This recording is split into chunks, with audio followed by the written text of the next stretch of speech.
Um, so where are you right now? You're in California? I am. Yes, we're in the Chula Vista Elite Athlete Training Center. It's a little holding camp before we leave for Beijing. Not too like a little north of San Diego, right? Yes, it's right in San Diego. Yep. Okay. I'm familiar with that area. Sweet. Dude, how are you feeling now? I mean, it's official. You made the team. How are you feeling? Yeah. It's probably not going to sink in until opening ceremonies, I'd say. It's surreal. It's been 7 years on the team, 3 as a push athlete, 4 as a driver, but pretty much all of my interests and everything I've done leading up to trying out for the team kind of set me up for it, I guess you could say. So it's basically a lifetime. Right, between track and football. So it's kind of, track, football, racing cars and go-karting and stuff like that, just it seems like everything just kind of led to this, and I found something that's just all my passions wrapped into one adrenaline fueled package, and now I made the team, and it's like hard to fathom, really. So we'll see opening ceremonies. I'm sure it'll hit then. What's it like? I mean, have you had a lot of people from either back at UMaine or back home from Bethel, or just from the state in general, reaching out to you? Yes. It's been an outpouring of support, I would say. And it's really, I'm just very grateful for everyone who has reached out, and not just in the last couple of days, but just over the years, just kind of words of encouragement. And it means a lot. I think doing stuff like this, you can get pretty tunnel vision, and just every day you just wake up, eat, sleep, train, eat, sleep, train, eat, sleep, train, compete. And, you almost, I wouldn't say you forget other things, but you're so consumed that, it feels really good when someone reaches out and just says, hey, keep up the good work, or we're happy for you, or glad you're doing this or that. It's a nice reminder of like the outside world, it's been really just a good feeling knowing that the support system I have is just so much, they're full of love and support, and it just is it's awesome. That's awesome. Hey, so Jackie was telling me that you are actually going to do, is it a 2-man or a 4-man sled with James Reed? Yes, I'll be driving the 2-man and the 4-man bobsled, and there's a very, very good chance that in the 4-man that James Reed and I will be in the same sled, which is kind of crazy because we did the 4x1 together at the University of Maine years ago, and then we competed a little bit together as push athletes, but now it's kind of crazy, just the way it works out now that I'm driving and stuff. So I was going to ask you, tell me a little bit about what that decision was for you. I mean, this was just recently, right? Was your first World Cup as a pilot, as a driver, right? Prior to that, you had been a push athlete. Did I get that correct? Yes, but I switched to driving after the last Olympics, and that was my plan when I first came in. I came in the 15-16 season, so the second year of the last quad. And I said, well, this pushing thing is going pretty well. I really like it. I enjoy the sport, but there's so much to learn. So I want to continue to progress as a push athlete, continue to learn the sport. At that time, I was going to world championships, and I thought, that was good experience, good exposure to feel that type of competition and just learn as much as I can. And I was in a pretty good spot that quad. I just didn't make, the team. It's kind of like the way the puzzle pieces fall. I just didn't fit. So anyways, I had always chosen that path. Like as soon as 2018 happens, no matter what, I'm switching over because I love to drive. That's probably, if I could, that's my connection to the soul, like racing cars. I love racing video games. Like everything's just been about racing and going fast. And I used to ski race and all that stuff. I just kind of have like that desire to drive. So I was intrigued by it when I first tried out. I just said, hey, let me learn the sport a little bit more and then be a little more prepared when I switched to driving. So it's actually my 4th season driving. made my World Cup debut just a couple weeks ago. Got it. Okay, I understand now. What for somebody who does not bobsled, can you explain what the difference is? But for being a there's Jackie. Jackie says hello. Can you explain the difference for what it's like to be a push athlete as opposed to a driver? Well, everyone on the sled pushes. It's just in what position and for how long. So in a two-man and a four-man, there's a pilot bar or a driver bar that's towards the front of the sled. And I'll push as a driver, I'll push and get in before the other guys. And I kind of set the cadence for everyone to load behind me. Once I get in, so I push a little bit, probably 10 meters shorter than the last person in a four-man. I'll push a little bit shorter than them. I get in, I grab my D rings. That's how we steer. I push the button to put the push bar in, and I start driving. So I can see everything. And going down the track, I'm manipulating the G forces that go through the sled because there's really no grip with the sled. We don't have sharp blades at the bottom. They're round runners, we call them. So you really only have any chance to steer when there's a lot of pressure going through the sled. You can dig into the ice. As a push athlete, you do all the pushing that I do, but more. You push further, and there's the four-man brakeman or the two-man brakeman, which pushes from the very back, and they pull the brakes at the end of the run. And then there's the side guys, the push athletes in a four-man that would push and load from the side. Once they push, they get in, they sit down in their aerodynamic positions, and they hang on, and they don't really see. In fact, they don't see at all. Chances are the only person who might see is the second push athlete in a four-man. They might be able to peek above the cowling, but if they're up that high, it's not good. So yeah, when I was a push athlete, I never saw the speed. I just kind of felt it. So yeah, that's the quick synopsis. Well, and there's an entirely different visual component that your brain processes when you're seeing how your body is being manipulated by forces, as opposed to just, imagine if you closed your eyes and went, and did something like this. That's really cool, man. I mean, I love learning about this kind of stuff. This is awesome. Yeah, thanks. I'm so glad you were able to explain it in detail like this. I mean, I'm kind of a geek for it. So, well, come down to Lake Placid or come out to Park City or something, and we'll see if we can get you in a sled. I know pre-pandemic we had something called Friends and Family Weekend where you could come down and check out the sport, and they had bobsled and skeleton, and they'd let you go down from very low down on the track just so you could get a kind of quick glimpse and not get hurt. But I'm driving now, so I could take you down in a sled. We could figure something out, if you want to check it out firsthand, swing down. Hey, all I know is I could probably push okay. I could probably run fast and dig hard. That's about it. So let me ask you: do you prefer to do two-man or four-man? What do you prefer? There's no preference. Two-man, there's only two guys, obviously, so it's a chance to showcase those two people's pushing ability. And I know the push athletes in general, sometimes they'll want that two-man race to really show their stuff. As a driver, I love the camaraderie of the four-man sled and just how fast it is, because the push is so much faster because the sleds are much larger as a four-man, but the weight isn't much more. And then you have four hyped up guys pushing as hard as they can. So it gets out like a bullet out of a barrel of a gun.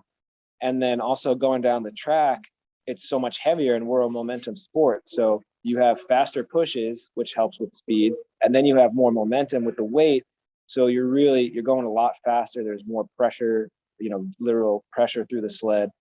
And so, yeah, I think I like the four-man better because of all of that. That's cool. And you said there was no preference. No, man, that's cool. I was reading your Team USA bio, and you were like, I like all things fast. I like racing. I like things with the motor. You were just talking about it a second ago. Yeah. I mean, there's a huge adrenaline component to this, right?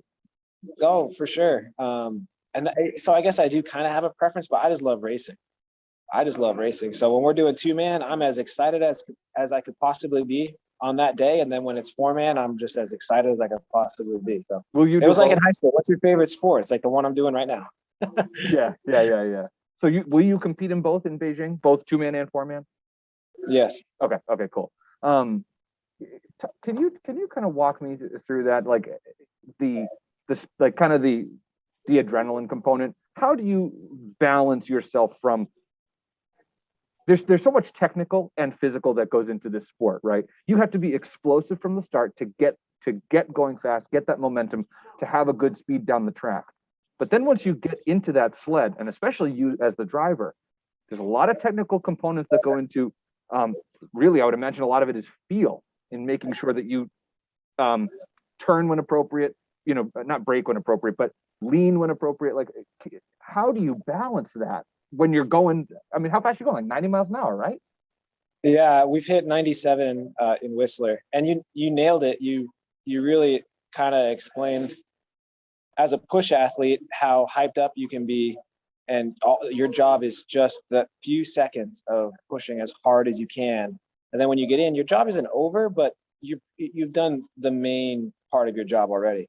As the driver, you have to push as hard as you can, but you can't be crazy. You can't be breathing hard and fogging up your visor and being out of control. You have to be extremely explosive for several seconds, and then load and get in and be highly focused and ready to make last second decisions, split second decisions, where you're processing so much. You're processing speed and angles and pressure and am I early or late?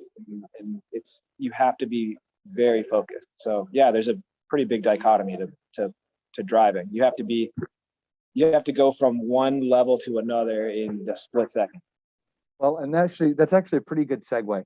I noticed that you are part of the world-class athlete program through the U.S. Army. Is that right? Yes. So can you tell me a couple of, just help me understand. So are you actively serving in the Army right now, and what's your rank and what's involved in that? Well, I'm a specialist in the United States Army. I went through basic training at Fort Benning, and my military job is infantry. And then I'm now with the World Class Athlete Program. I'm stationed at the Lake Placid Olympic Training Center, with my temporary duty being bobsled. So it's a unique opportunity, and I'm very grateful for it, because we're self-funded athletes. Team USA does not fund their athletes. So I worked, I did what I could, but when you're training full time, it's very difficult to have a traditional job. So I did online stuff, online personal training and things like that, and still do, because I studied exercise science at the University of Maine. So, and I love doing that stuff, but it's just an expensive sport. It's really hard, and you need to be racing in general. Any type of racing is expensive, and to get to the top, there's so many things that are involved, but it ends up being equipment in the end. Once you have your push and your drive and your experience, you have to make sure you have the equipment needed, the travel covered, and set yourself up for success.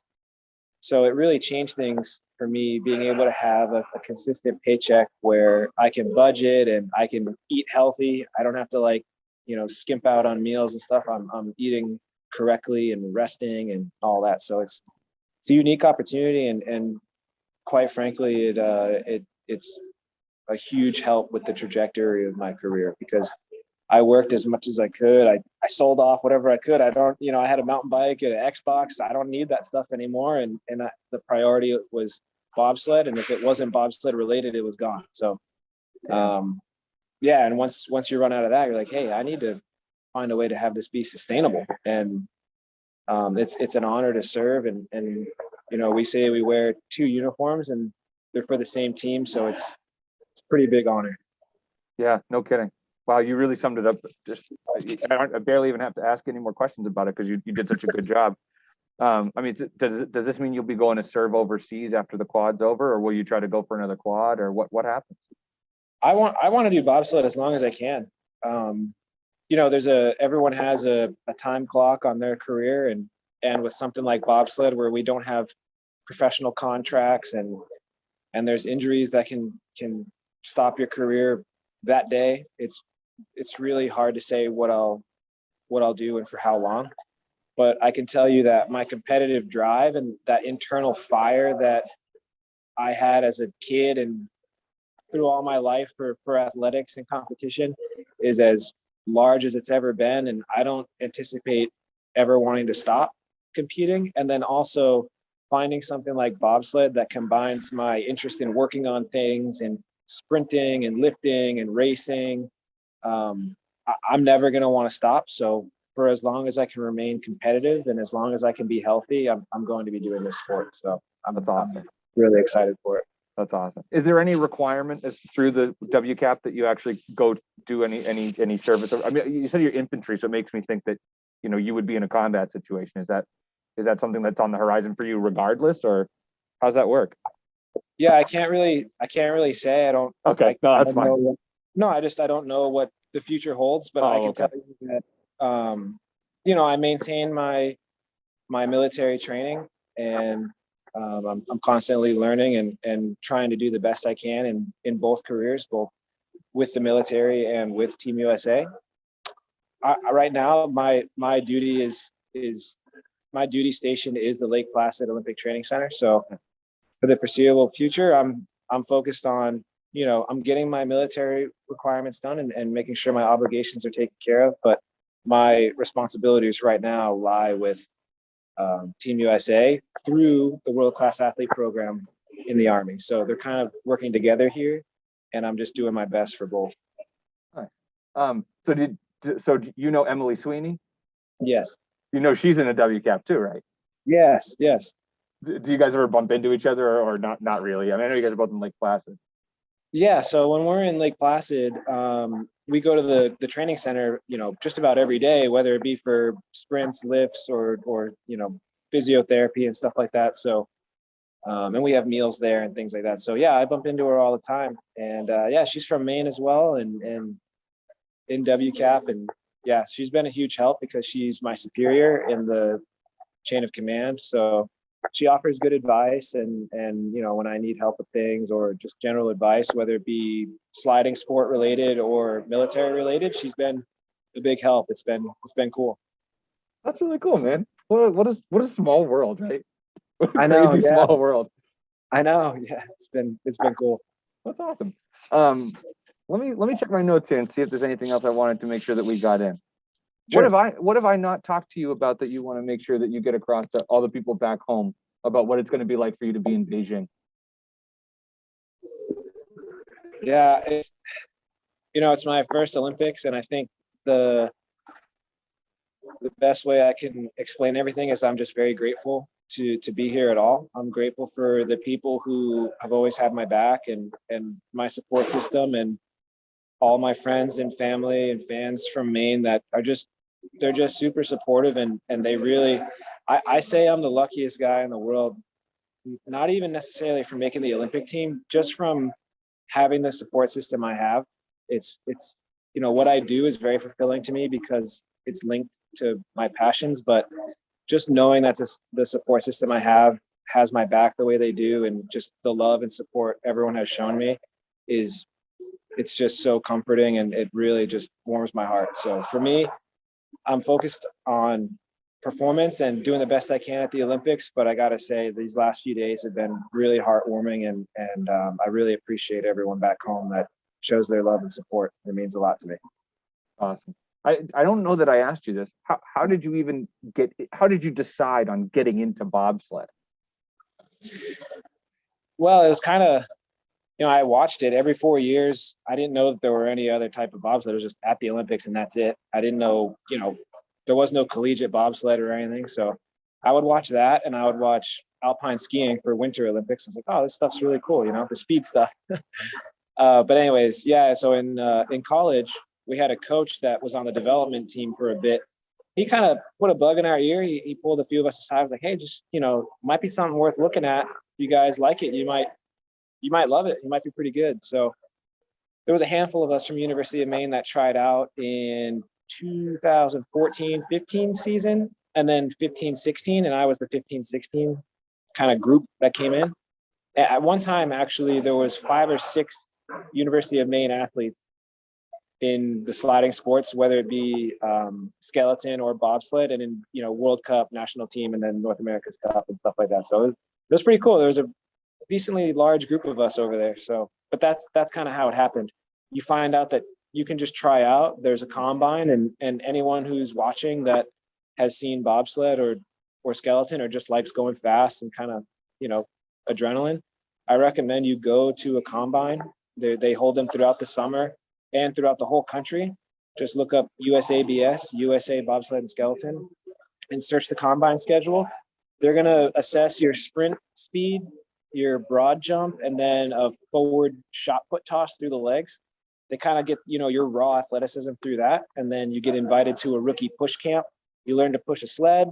You have rookie push champs, then national push champs where you push against the veterans, then team trials, national team selection. So there's a lot of steps to it, but that's kind of like a quick little blurb on it. And anyone who's interested, please come try out, because you might find it's a link to your soul, just like I did, and be having a lot of fun. I mean, it really does say a lot that, look, this is not somebody who, you think about how many people grow up in these, Olympic powerhouses, right? Living in Lake Placid or living in Colorado, where there are so many different types of training facilities. And the fact that you weren't able to do bobsled as a young kid, it wasn't until you were basically getting ready to graduate college.